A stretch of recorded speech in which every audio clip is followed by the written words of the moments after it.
Welcome to Therapists Uncensored, a podcast where therapists freely speak their minds about real-life matters.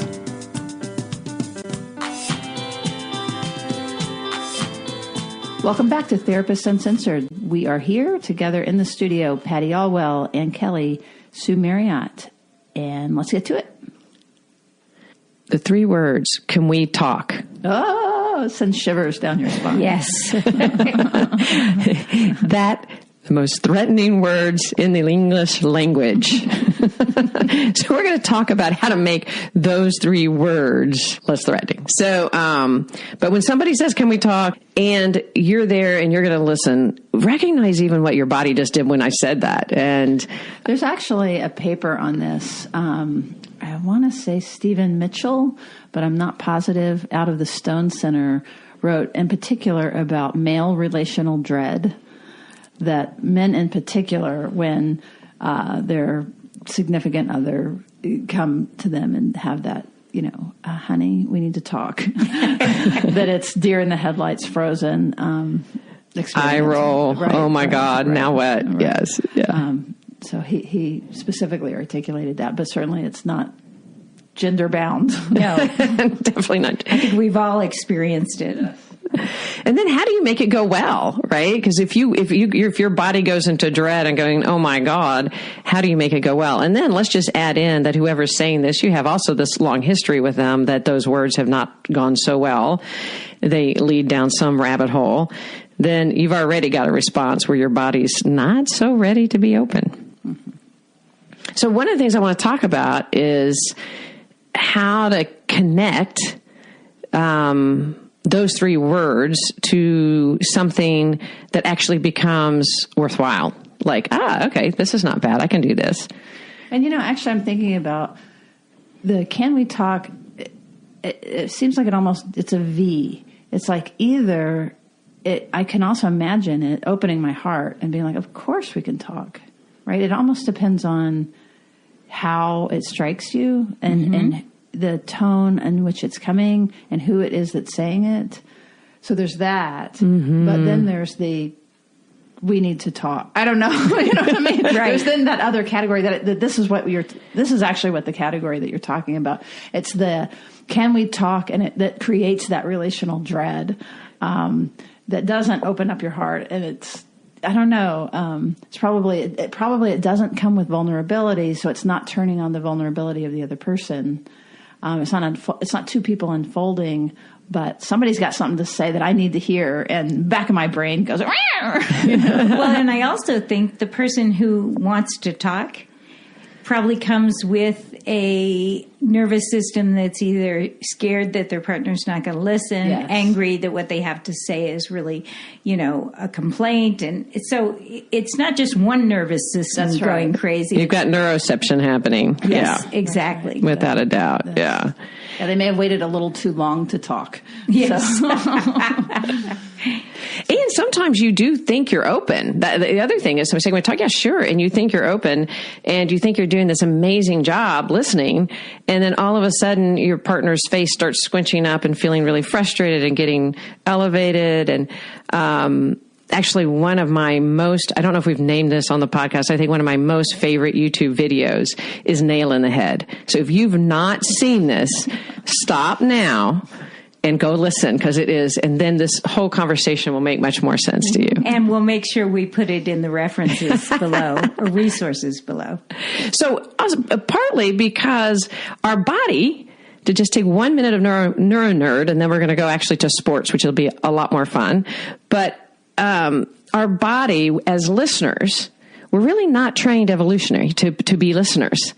Because there's an immediate feeling in our body when we are listening. It can be. We're susceptible to feeling a little subordinate. And the talker maintains the power role. So if someone's talking and you're listening, tune into your body sometimes that you are already can feel in a subordinate role, which then activates a defense. So how often are you listening? And the entire time you're listening, you're actually getting antsed up and ready to talk, because being silent for a period of time is anxiety producing of itself. Do you guys relate to that? That is a great point. I've been listening to, Krista Tippett has been on these podcast circuit, And she talks a lot about the art of listening, of course, because that's what she does. And it's so beautiful to hear her talk about, like, they talk about you can hear her listening. Oh, what a lovely phrase. Isn't that nice? Mm-hmm. And she talks about exactly what you're saying, that, but not from a neurological standpoint, but more that we've just lost the art of, and that it does have to do with power. Because if you're in a power under, then you're really waiting to reestablish your point or what have you, versus that if it is truly a shared dialogue, that you can wait and listen and take in, because you're going to get your turn and it's going to come back to you, and that there's safety. I love the way you're saying that. And the listening, we think of listening as passive. And what you're saying is when we think of listening as actually an incredibly active role, then your body already is in a position to absorb. And how I like to think about it in a visual place, just to bring the listeners into their own body, is to think about the difference between two sports, ping pong and catch.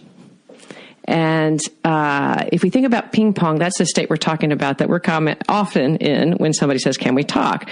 Your body goes tense. You're ready. I don't know. I suck at ping pong. I don't know you guys. So if you're out there and you're an amazing ping pong player, this analogy may not work for you, because you may walk up and you're relaxed and you're ready to go. But for me, I pick up a ping pong and I play with anybody that I've ever played with.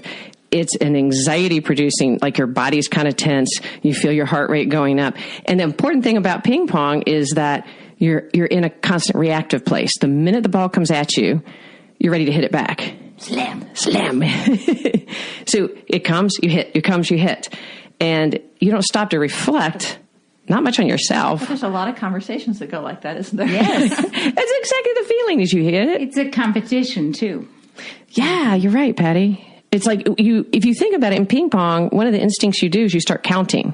Right. You start thinking, how many can I hit? And you want to slam your opponent. Exactly. Yeah. You have a place of time. You're not looking for your opponent's eyes. You're not thinking about your own body and how tense it is. And it's just, you're in a completely reactive mode. And we stop to think about communication. Think how often it begins. So you're listening to your person tell you something. And the minute they're telling you something, of course, because it's not accurate, right? You're going, that's not right. That's not what happened. Right. And half the time you get the first sentence out that has nothing to do with what you're wanting to say. And somebody's saying, well, that wasn't Thursday. It was Wednesday. It's like, but that is so beside the point. I've never had one of these conversations, obviously. Well, because the brain is an anticipation machine. And so if we're anticipating where the person is going to go, and then, I've already pinged the ball back over the court. So for those of us that have ever played ping pong, we can really relate to what we're talking about with the body. But let's talk about how our experiences feel like that when we're talking. And that's and you can feel your body when somebody's talking, and instead you're mounting your contrast. Sometimes people do it verbally and say, hey, wait, like what you were mentioning, Patty. Sometimes we do it not when we're fighting. So, Anne, is that ping pong conversation very satisfying? So most of us don't find lists. Of course, we like competition, but most of us don't find it very satisfying, because if you think about it, in ping pong, we just described how tense our body is, and we might even be aware of it, but we're not relaxed. And we were talking about listening being an active place, and we don't mean active. Let's talk about the difference between active and reactive. Ping pong is very reactive, right? You are responding, but you're reacting to how fast the ball comes and what position you should be at, and you're ready and alert, but you're reacting, and you are responding quite quickly and not typically very reflectively. Yeah, your return is the important thing. Right. Not what's coming towards you. It's how do I make How quickly the return? do I get it back, and how proficiently, yeah. Right. So for those of you who are really bugged by metaphor, let's just bring this into reality. So some of what we're talking about is people who are just waiting for the other person to be quiet so they can say what they're thinking. Just kind of doing the fast or while the other person's talking, they're coming up with their response. Yeah, they're sort of building their case in their head while the other person is talking to them. They're not really listening. Right. So that's the gist of the ping pong metaphor. Is that right? Yes. And as opposed to what? So as opposed to, most of us have played catch, even if we're not very good at it. So I want you to visualize. I was wanting you to visualize the ping pong. Now let's visualize walking out with our partner. We're about to play catch. Think about how different your body feels. Think about how it feels collaborative. And what's the goal of catch? To catch. To receive. To receive, right? And it's even the most satisfying part. If you think about it. You want the other person to catch it. Yeah, the whole goal. And you think about it, when that ball hits the glove and you hear the slam, I don't know, it's a really satisfying feeling. The catch is really satisfying. Right. And you're very aware of the person throwing the ball, because you have to be, and you have to track the ball, and you have to move your body to receive the ball. And it's about the catch. And then once you have to completely catch it before you can throw it back. So if you're about to toss it back, if you don't have a satisfying catch, it's going to really, really not be the kind of game. And how many of us go out there, there are probably some, keep count when you're playing catch? You just don't ever think about it. That's really true. And I think about how often one person is playing catch and one person is playing ping pong. True. Although not for long. That's true. Yeah, usually the person playing catch is going to go on and go inside. Like, never mind. This is not fun. And then the ping pong player is going to go, yes, I won. And they won't really realize that they didn't win at all. The person's put their paddle down and is long gone. Yeah. That is not a win. We're informing you. This is news from Therapists Uncensored. When your ping pong player disappears and goes inside, that is not a win. Well, I think your point is really how collaborative catch is. You want to get your ball to the receiver, and you really are invested in them succeeding in catching the ball, and vice versa. Right. And again, going back to the part of listening being very active, when you're receiving, you're very much a part of that equation, and you feel really important, right? Because it's not so much fun to play catch if you throw to somebody and they just let it go by, right? So you're really it's an active part of being in the game together. Well, I love this because there's also, so much that comes from this. Like, you can also, there's soft throws that are easy to catch. Or you might think you're playing catch, but you're throwing really hard at the person, which then is going to evoke a harder throw back. So there's even once we're playing catch, there's this notion of softly, like cooperatively playing catch and making sure that your ball, that your throw is soft. Like, so again, translating this, that I'm not going to give you an essay of what I'm thinking. That's not a throw. Right. I'll give you a sentence or two or a bullet point of some ideas I have and let you catch that. Right. And give you time to respond and throw something back to me.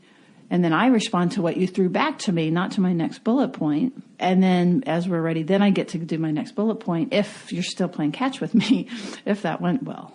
That's what kind of a successful game of catch might look like. But you have to, what you're saying, Susan, you have to stay attuned either way. That's right. Yeah. If you're the talker and you're not attuned to the person catching you, it's really not going to go well. That's right. Yeah. Which is kind of a bummer when you have a whole essay that you really want to deliver. But it's not a bummer, actually, because to feel heard in this way that we're talking about, it's better to be heard on your two sentences of the whole essay is much a deeper of experience and more bonding and better for both of you than, again, to end your monologue and have no one standing there and hear crickets. Right. Well, oftentimes we think it's the message that we're sending that's the most important. And it's really how we're sending it and how we connect. And that's what we started off by saying, like, one of the most common difficulties, people say we don't feel connected or we have communication issues because we can't listen to each other. And really, one aspect of deepening the conversation can change the entire relationship. And so I want to talk about some skills to do it so that we're not just talking about it from a metaphor perspective. And before we do that, this might be a good time to stop for just a moment to thank our sponsor. Let's pause to thank our sponsor, Lesley University Mental Health Counseling Programs, where you can help others transform their lives with creativity and compassion. You can apply a social justice lens to mental health care and achieve your own goals through their master's and PhD programs. Online at leslie.edu/mental-health. Now let's return to our podcast. Okay, we're back. We're picking up on some of the skills and how to use these things that we're talking about in real life. Well, one is to actually use this analogy of catch in your own mind, to like kind of think about getting yourself in a position. But something you just said, Sue, is really important. And that is, if you want to talk to somebody, really make sure that they're ready to receive. And that in and of themselves could be the difference. Because sometimes we walk up and just because we're in the mood to talk, that doesn't mean that other person is ready to listen. And Harville Hendrix gave a great example, and that is, we each are running a movie in their own head. And when you walk up to talk, and your person that you're going to talk to isn't ready, it's like you're inserting your movie. You just cut their movie off and shoved your movie right in front of their face and expect them to be, oh, I'm so excited to see this piece. You just changed my channel. You just changed my... So the idea of first asking if somebody's ready. But I really want to talk about some real skills of what happens to be a good catcher. And I think that is a lot of your expertise, Patty, is body awareness at the time, being aware of your own self as the listener. That, as we talked about the ping pong, you can tell that your body's tense, but being aware of your body, getting anxious to interrupt, getting aware, and just taking a moment to reflect on your body. What are your thoughts on that? Yeah, I totally agree. I think it's really about, if you find yourself clenching up, whether it's your fists, your chest, some constriction, just start breathing into that part of the body. Just relax that part of the body, and don't go to your head. Don't ask yourself, why am I responding this way? At this moment, just allow whatever you're feeling to just sort of flow through you, and notice it.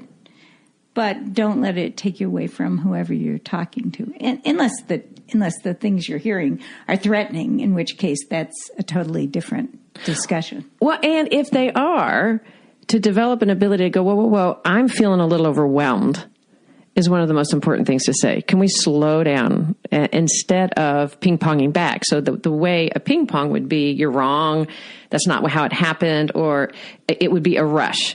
And the catch, again, is that you're going to be kind of really aware of your own body and whether you are receiving. And I think one of the hardest things, truthfully, for real, like we're sitting out there in an audience listening like, oh God, you don't know my partner, or you don't know my whatever, because if I let them keep talking, they're never going to stop. And if I let them make all their points, they're going to think they're right, or I'm going to lose my thoughts. That's the most common thing. Well, if I don't interrupt, then they're not going to realize that they went off in the first sentence. And now their 20th sentence doesn't make any sense because their first sentence was off and I didn't stop them. Is that y'all's experience? Well, I certainly have had conversations like that, but I think that's a place, if the person who is tossing is, going on with 27 points, then that's not really going to be helpful. It's like, hey, can we pause? And I'd like to respond to some of the things you've said, just sort of making it collaborative again. Absolutely. And I can't tell you how often I can see this just in my office, where two people are having such a hard time about making a decision or getting a point through, and they've been going back and forth and back and forth. And usually it's the same problem they've had for years. And when you stop and just let it go one way until the person really runs their motor down, like, in other words, the catch is really solidly. And I'd say my three favorite words is tell me more. Like, well, tell me more. And it's not easy to do. We could all think we are going to be able to easily do this, but it's not, because especially when you have a long history of a particular topic, your body gets more and more tense and you just almost can't receive. But if we listen to one another and we say, tell me more, and like, did I get this? Till the person completely runs out. So often that in and of itself is going to be the resolution to most of what's going on. You know, John Gottman has a little exercise he has couples do that I use a lot when people can't stop the ping pong. They're so activated by what their partner is saying. And the exercise is to literally give a notebook to the receiver and then have the other person talk about what their conflict is for like 3 minutes. Just let them go. Mm-hmm. And the task of the person with the notebook is to really listen. If they can't remember everything, take some notes. And then when they're done, repeat back to the person who was talking what they said and then ask, did I get everything? Mm-hmm. And it's wonderful because you cannot do that and be putting your case together in your head. You really are, forced to listen because you're going to be expected to repeat it back. Yeah, and I think the only way that this actually works is if what we talked about earlier about this notion of safety, and that if they know, the listener knows that they're going to get their turn. Right. Mm-hmm. Oh, yeah. And so we're going to go all the way to one side and let me really see this problem from your perspective. And it doesn't mean I'm agreeing with you, but I really want to understand what you're saying. And I want to really go all the way over, see it from here. And then we're going to both go all the way over and see it from my perspective. Right. And that exercise has the reverse at the end. And so then we go all the way over and see it. And then typically, instead of this further polarizing, that alone brings folks together tremendously. Yeah, it's a really amazing thing to watch that happen. And because usually what is making us be reactive is something that's feeling threatening. And when that threat comes down and you're going to be heard, and what I like to call it is also getting the dilemma between you. I think we've mentioned that before in that way, because it doesn't mean that solves everything. You're still going to have different opinions. But when you're able to really, so what I hear you saying is, and this makes you upset because... And in showing empathy, I could really see from your perspective how hard that would be. Like, I really get it. Then you get to go. The idea of getting the dilemma between the two persons. So what you're thinking and wanting is this, and your partner is able to go, or your parent, and what you're thinking is this, and getting the dilemma, the sacred space between the two people, getting the dilemma between us, knowing that we're just as invested in both people getting what they need, because if there's not a win unless both people get in the middle and they both feel positive about it. Otherwise, you walk around. It doesn't matter what you end up doing in the decision. If you leave office it feeling like a threat, one person got what they wanted, the other person didn't, that's never going to bode well. And so to translate this, we often talk about this isn't just for couples, but a memory just came to me, a parenting example of this same concept. And we're talking about catching, right? So we'll start with me not catching, and then it moves to me catching, which is I was trying to get my son at the time, was very young, to go to bed and to stay in bed. And he kept popping up and saying that there were monsters and things like this. And there's no monsters, and I would spray monster spray and do some things that we used to do to get him to go to bed and go to sleep. But for one night, he was particularly, would not. And he slept on the floor underneath his bunk bed. And I moved from ping-ponging, like, no, it's not. It's fine. Everything's fine. Let's go to bed, to catching. When I shifted I laid down with him, and I was really like, what is he, like I became curious. What is he seeing? Or like, let me see these monsters, And I laid there with them, and I started looking all around the room, and there were these super creepy shadows. And all of a sudden, like, I really got into, like, this is scary as crap. And I look at him, I'm like, it is really scary in here. So, because there was it was the way the light was falling, and sure, I think something had moved, and so the shadow was different, and so that was a catch. And he's like, yeah. So together we were like, man, how can you sleep in here? And so we moved some things around and we made it, but that was it came from, out to in. Right. And so I caught, and then he slept like a baby, of course, in his own bed, where he needed to be. Yeah. That's a wonderful. But it really was that literal shifting into that other space of seeing the other person's perspective. And it, honestly, you can almost feel it inside you when you move from that ping pong to the catch. You can feel, and both people can feel it. And it's because it wasn't really about solving the monsters. It was about going inside with his body and joining him, because part of what we talked about, what part makes ping pong threatening is that we don't feel seen and we don't feel joined and we feel very alone.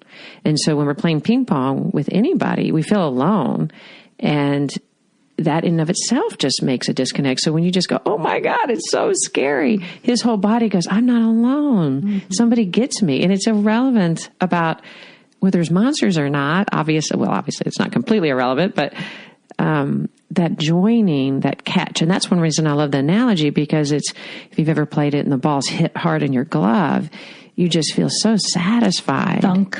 Yeah. And so I just love that story, because your son just like, he just melted. That's right. And that's right. And one thing to help us do that, sometimes if it's hard to do it, is that you're not agreeing. yes. To join someone and to hear them and to catch their ball does not equal I agree with what you're saying. No, I just hear you. I hear you. I'm taking you in. I'm taking in your perspective. I care about your perspective. I'm, help, tell me more. Help me understand. I'm not quite getting that. Because again, in your mind, you know that they're going to give you that same courtesy. And then, we talk a lot about slowing down. And so if this is slowed down to that pace, and we can really do all the way on one side and then all the way on the other side, you're going to save yourself thousands of dollars in couples therapy.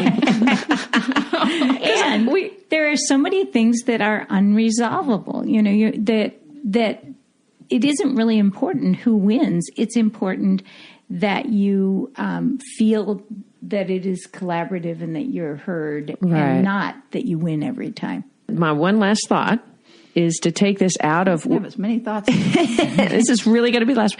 To take it even out of a conflict model. Yes. Right? Because this is not just about conflict. And this is about when your whole body feels like somebody across from you is this really just like you, just this listener, just really receiving how much more open our whole body feels. We started like the most thing is I feel disconnected. I don't feel connected.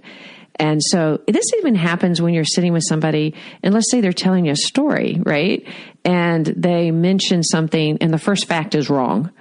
Or it reminds you, we tend to be like somebody says, oh, I was in Italy and I had this great Merlot. And your response is, they don't have good Merlot in Italy. Or your response is to ping pong back your own reactions rather than really connecting that what they're wanting to do is to tell you about their awesome trip to Italy. And they're like, oh my God, tell me more. Tell me about it. And really receive even the positive stuff because we kick back positive things, sometimes as often as we kick back negative. Yeah. It's not just a defensive posture. It's our natural posture to want to join, but by reacting rather than receiving. And that active part of listening, like, oh my God, tell me about your trip, and really hearing it before you tell them about your trip is a way of deepening the connection with your partner, with your child, etc. Yeah. I think the other part of it that we do that's more not conflict is, what do you want to do? Oh, I'd like to do this. Oh, not that. Oh, I'd like to do not that, and sort of batting away your partner's suggestions, Right. Which I think happens a lot. It's not conflict. It's just, not listening to what somebody else wants. So as we end, visualize in your body that the concept of catch as you're talking. And even as you leave the conversation, go, did I really play catch or did I play ping pong? And just asking yourself that question when you go into a conversation and having those visual images hopefully can really make a difference. Yeah, I think it cues us into slowing down and listening. Yeah. Exactly. That's beautiful. All right. Thanks for listening. One more thing before we sign off. We are going to be launching a very exciting new segment to the program called Ask a Therapist. So we want to invite all of our listeners to submit questions. And at the end of each podcast, we're going to try this out anyway. We're going to run it as an experiment. And we are going to quickly come on and choose some of the questions and answer them very quickly on air. So get on our website and just send us any question. It can be quirky, can be serious, can be, and again, it's not therapy, of course, but we'll just pick out some of the jewels and answer those at the end of the podcast. So please get online and let us know. In the meantime, if you haven't yet, please subscribe. It helps us a whole lot, and rate and review our podcast. That's a very important thing for us. And we will see you around the corner. Therapist Uncensored is Ann Kelly, Hattie Alwell, and Sue Marriott. Becky Mendeville edits this podcast and provides technical support.